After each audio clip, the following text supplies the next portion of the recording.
அண்மைச் செய்தி. பழைய குற்றால அருவியானது வரும் 29ஆம் தேதி முதல் வனத்துறை வசம் செல்ல உள்ளதாக தகவல் வெளியாகியுள்ளது. இது தொடர்பான கூடுதல் விவரங்களை வழங்குவதற்காக இணைகிறார் எமது செய்தியாளர் தங்கம்.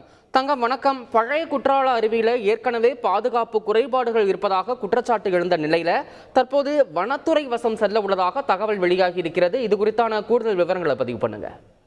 வணக்கம். தென்காசி மாவட்டத்தில் குற்றால அருவிகள் மாவட்டத்திற்கு முக்கிய வருவாயிட்டும் தலங்களாக விலகி வருகிறது. இந்நிலையில் குற்றால மெயின் அருவி, ஐந்தருவி, பழைய குற்றால அருவி, சிற்றருவி உள்ளிட்ட அனைத்து அருவிகளிலும் தினமும் ஆயிரக்கணக்கான சுற்றுலா பயணிகள் செல்கின்றனர். தற்போது சீசன் காலம் என்பதால் மக்கள் கூட்டம் அதிகமாகவே காணப்படுகிறது. இந்நிலையில் கடந்த சில மாதங்களுக்கு முன்பு பழைய குற்றால அருவியில் திடீரென்று எதிர்பாராத விதமாக காட்டாற்று வெள்ளப்பெருக்கு ஏற்பட்டது. அதனைத் தொடர்ந்து அதில் ஒரு சிறுவனும் சிக்கி பலியானது குறிப்பிடத்தக்கது. அதனைத் தொடர்ந்து பழைய குற்றால அருவியில் பாதுகாப்பு குறைபாடானது இருந்து வருவதாக குற்றச்சாட்டுகள் எழுந்து வந்தது.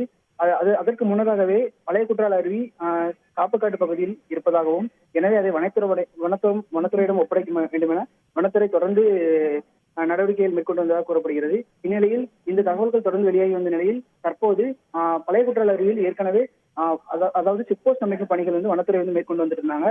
இப்போ அதுக்கு அடுத்து கூடுதல் தகவல் என்ன அப்படின்னு பாத்தீங்கன்னா, வரும் 29ஆம் தேதி முதல் பழைய குற்றால அருவி வனத்துறை முழுமையாக கையப்படுத்துது அப்படின்றது தகவல்கள் வெளியாகி இருக்கிறது. இப்படி இவங்க கையகப்படுத்துறதுனால இப்ப என்ன அப்படின்னா, அதுக்கப்புறம் நேர கட்டுப்பாடு விதிக்கப்படும். ஏற்கனவே முதல்ல பழைய குற்றால அருவியில காலை முதல் அதாவது 24 நேரம் குளிக்க அனுமதி இருந்தது. இப்போ நேர கட்டுப்பாடுகள் வைத்து காலை 6 மணி முதல் நைட் 8 மணி வரை குளிக்க அனுமதி கொடுத்திருக்காங்க. இப்போ இதுல கேள்வி, இப்போ பொதுமக்கள் மற்றும் சுற்றுலா பயணிகள் கேள்வி என்ன அப்படின்னா, பாதுகாப்பு குறைக்கப்படுதலை சரி செய்யாம நேர கட்டுப்பாடு விதிப்பதன் மூலமா எப்படி விபத்துகளும் தவிர்க்கப்படும் அப்படின்றது தொடர்ந்து கேட்டுக்கொள்ளப்பட்டிருந்தது.